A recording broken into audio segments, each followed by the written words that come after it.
Hello everyone, this is Ashish Sani from Innovate Yourself. Welcome back to my channel. Today I am back again with a very interesting topic, which is the fallback policy, or let's say this is a two-stage fallback policy which we have already discussed in the last session as well. But today we are not going to use the default session, or let's say we are not going to use the default fallback action. Instead we want to customize that part. So simply we are going to create a custom fallback action for your two-stage fallback policy, so that you can accordingly change your actions, or you can accordingly change the custom buttons that you want to set for the response that your bot will reply with. So this is all that we are going to learn today. Now let's get started and let's understand how to do that part in your programming. So let's get started. So here you can see this is a project in which we have already seen that how you can use this action default fallback action for your two-stage fallback policy, right? So there you are able to do that part in the way you want to do it. But for now what I want to do is I want to use it in a different way. In a different way means I want to use a custom action. Or let's say I don't want to use this one because this is a by default one, and by default will give you the same response every time you're going to call it, right? So let's change this part and let's understand how to do that. So if in case you want to change this default fallback action to the custom fallback action, there what you have to do, you have to rename this part first, right? Let's say I want to give it some different name. Let's say I want to write custom fallback action. So this is the custom fallback action name which I want to assign to the custom action for your fallback. So this is what I'm going to do. So this is what I have given here. Now I have to customize this part in different files. The first one is the action file, second one is the stories, and the third one is the domain. In each of the file you have to customize it so that you can accordingly call it as per the two-stage fallback policy, right? So this is what exactly we have to do. So for that, so you can see this is one of the action from your action file, right? But we don't want this part because this is not a fallback action. This is just a simple action to call the subscribers and all, right? So for that you have to create a new class here. So for that let me just copy this part and let's just give it a name. Just paste this name first, right? Right, so this is a name that I have given to it, and also I just want to remove this part because I don't need it. And instead of calling anything for now, what I want to do, I want to, let's say, give it some separate message for now. Let's say this is a custom fallback message, right? So you can see this is a custom fallback message which I want to write here.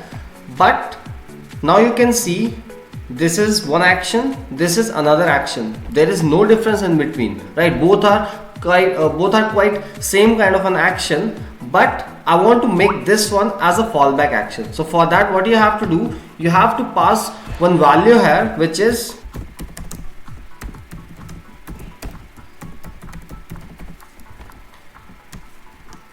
right.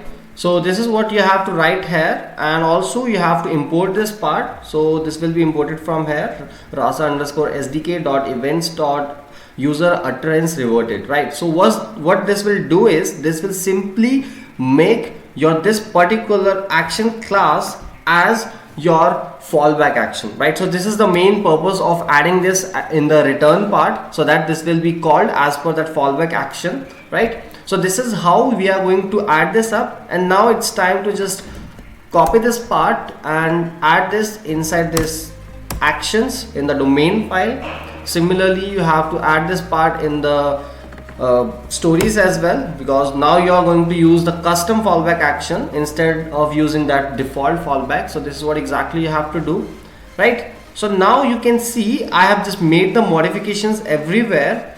Now here I have made the changes. Here I have made this class also. Yeah, everything I have done.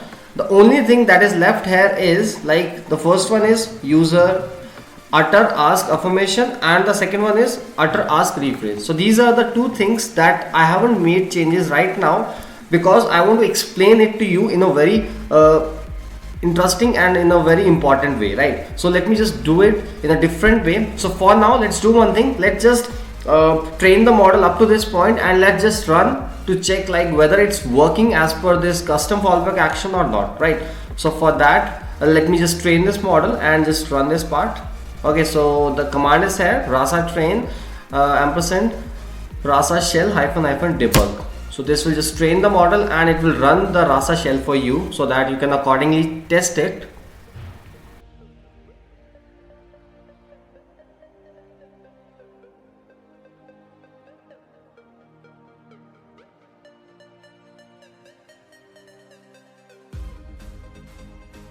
Alright, so you can see the rasa shell is running, and also let's run this rasa run actions, so that it will run the action server as well, right? So this will run it. Okay, so action server is also running. Now let's just talk to your bot from your rasa shell, right? So from here you can see when I return hi, it is saying hey, how may I assist you. Now if in case I will say something out of the scope, let's say I will write I want a glass of water. Okay, so you can see from here, let's see, you can see like the received user message is like this, and with the intent name bot underscore challenge, and the confidence is 0.23 something, right? So 0.23 is the confidence value which is below the threshold value that you have set here for your NLU part. So that's why it is going to call the fallback action, but as this is a two-stage fallback policy, so that is the reason it is not going to call the fallback directly. Instead, it is going to ask you for the two questions first. The first one will be this action default ask affirmation, so that you will write the affirmation part, and accordingly after that it will ask you to rephrase that part if in case you are going to select this no option, or let's say out of scope part, right? So for that, let's just do this part first. I will select no, so it will ask you for the next part, and that next part is action default ask rephrase. So this is what exactly it is going to call. Now if in case again I will say this like out of scope, then let's see what will happen. Now this time you can see, this time it is calling this custom fallback action. Like this was the basic step that you have already seen in the previous session as well, but now as we are making a custom fallback action, so you can see this is custom fallback action, and accordingly this is the custom fallback message, right? So this is how you can see how you can just use this custom fallback action. Now here you have seen in the case of ask affirmation and in the case of this rephrase part, you are only getting a simple message, and that message is not up to the point as you are expecting. So now we have to make the changes in that part. So let's see how to do that part. So now we have to call the custom actions that we are actually expecting the bot to say, not like we have already seen here, right? So this is what exactly we have to do. So for that, let's make the changes in the action file, just because when you are having this particular action custom fallback, right, so this will be called, but it will not be called directly, just because before calling this part we are using this two-stage fallback policy, and it doesn't allow it to directly call. Instead, firstly it will ask you for affirmation and then for the rephrase part, and if in both the cases you are saying out of scope, or let's say your suggestion is this out of scope, so at that time what will happen, then it will call this custom fallback action. So this is how exactly your two-stage fallback policy is working. But now I don't want to use the by default custom actions for your affirmation and the rephrase part, so I want to just make the custom one, right? So for that I have to go to the action file and I have to create the separate class for them, so that I can accordingly just make the changes for it. Let's say this one is for the ask affirmation, and after this just make the changes in here, and this name will be the same as the one which you can see in here.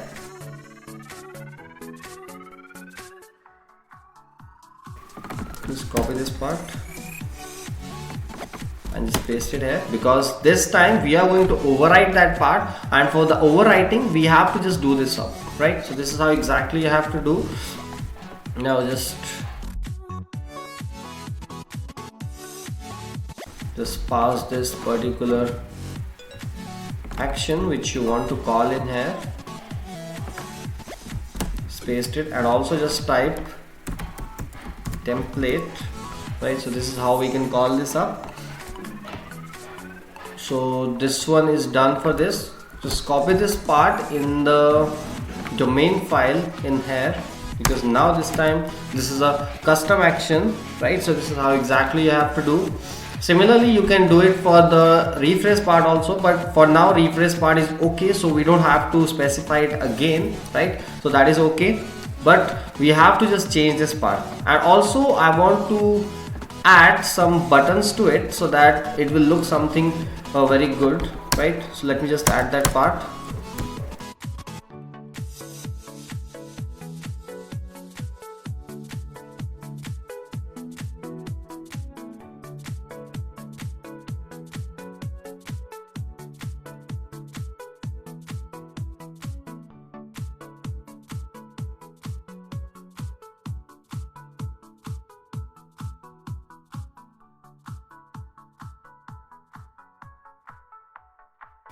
Right, so this is what exactly I want to do, right? So this is the way how I can do that part.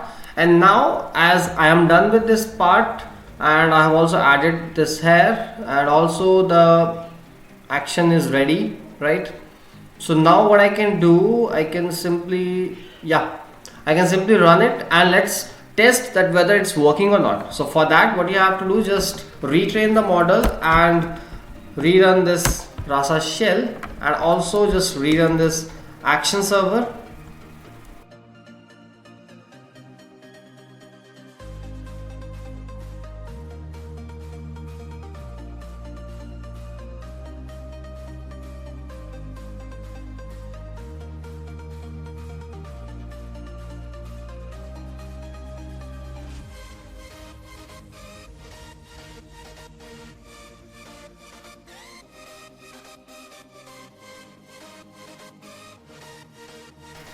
Okay, so your shell is working. Now let's test it.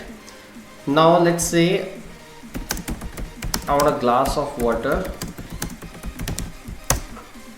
So now you can see, did you mean number of subscribers? So this is the message that I have specified in here in the domain file, right? So in the domain file, this is what exactly I have written. Did you mean number of subscriber or deny part? So whichever you will select, it will work accordingly. So if in case I will select this number of subscriber, then it will count the number of subscriber for me and it will return you, or let's say it will simply go to the normal story, right? But if in case I will say this deny part, then it should go to the other part. But right now, just because I haven't mentioned that for the custom part, because right now I have changed this affirmation part for the custom one, so that's why it is working as per that, and after that it has directly called this particular fallback action. But to make the rephrase part also work, what you have to do, you have to just do the same thing for utter rephrase as well, right? So this is how exactly you can do it, right? I hope everything is very clear to you, but still if you are facing any kind of difficulties in any of the topic which I have discussed right now, then leave a comment below in the comment section so that I can resolve your issues at the earliest. And also, if you have liked this video, then do click on the like button, and if you haven't subscribed to my channel yet, then do click on the subscribe button so that you do not miss any kind of videos from my side. Till then, bye bye and happy learning.